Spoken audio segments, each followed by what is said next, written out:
Hey guys, I was just thinking that the cornerstone of any good comedic story is human interaction, and I can't think of a better source of human interaction than Airbnb.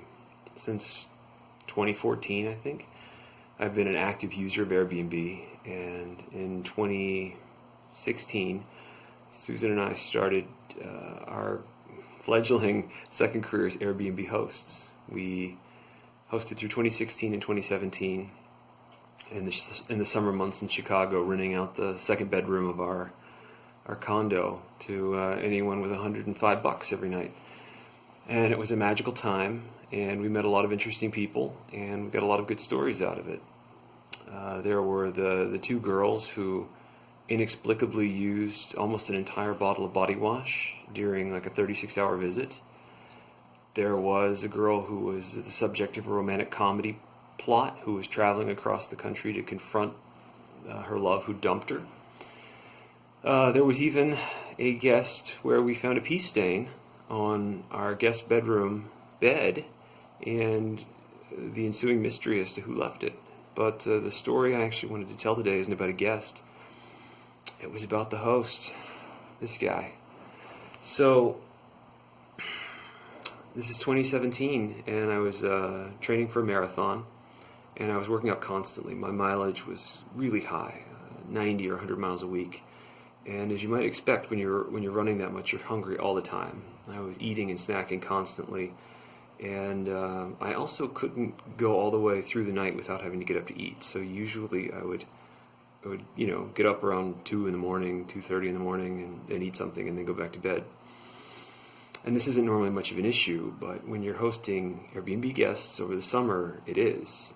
I had to get dressed in case one of them happened to get up to go to the bathroom or something. We crossed paths, didn't want to be that host, and I generally took good care about that. So it was August, and I was really into the thick of my mileage when one of these late-night hunger pangs struck me. I got up, and we did have a guest. It was supposedly a woman who was in her 50s, a voice actress from Los Angeles who was staying with us for several days for some sort of class reunion.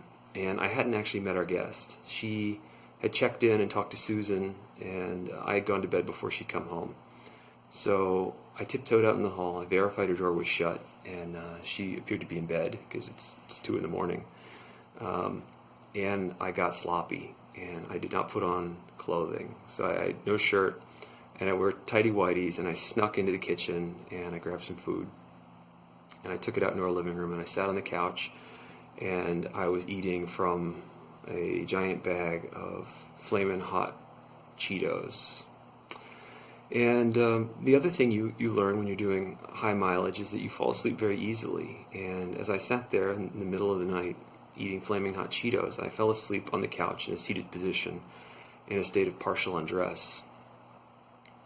An indeterminate amount of time passes in that state, and then I become aware of a sensation on my hand. Something is scraping at my fingertips. And as I come to, I look down, and Hamlet, our hairless cat, is perched by me, licking flaming hot Cheeto residue from my hand. And I'm like, oh gosh, I fell asleep. Thanks for the wake-up call, buddy. Then I become aware that our television is on, and there's someone else in the room. And I look over, and a woman in her early 50s, who I've never seen in my life, is sitting on our couch, watching late night synchronized diving Olympic Channel rerun coverage from the 2016 games. And I'm sitting there in my tighty whities with an open bag of Cheetos with a hairless cat licking my hand. And we're really off the map as far as social dictates go. So I come to, and my first instinct is to run away, but that seems even weirder. So she sees me wake up, and she's like, hi. And I go, hello there. And we proceed to have the bullshit conversation between Airbnb hosts and guests, where we get to know each other. both of us pretending that I'm not wearing pants and that a hairless cat wasn't foraging in my lap a few seconds ago. It's a scene.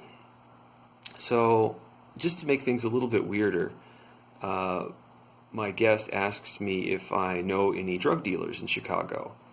So, I really don't, but I really am emotionally vulnerable right now. So I give her the name of a guy I think might be a drug dealer. Dave, if she ever called you, I'm sorry. But we chat for about 10 minutes, and then I get up and, using the bag of flaming hot Cheetos to shield my my manly bits, I casually inch out of the room, return the Cheetos, and, with a hairless cat trailing me, traipse back to bed, knowing full well that I am that host. And out there somewhere, there is a voice actress in Los Angeles who probably still tells stories about me.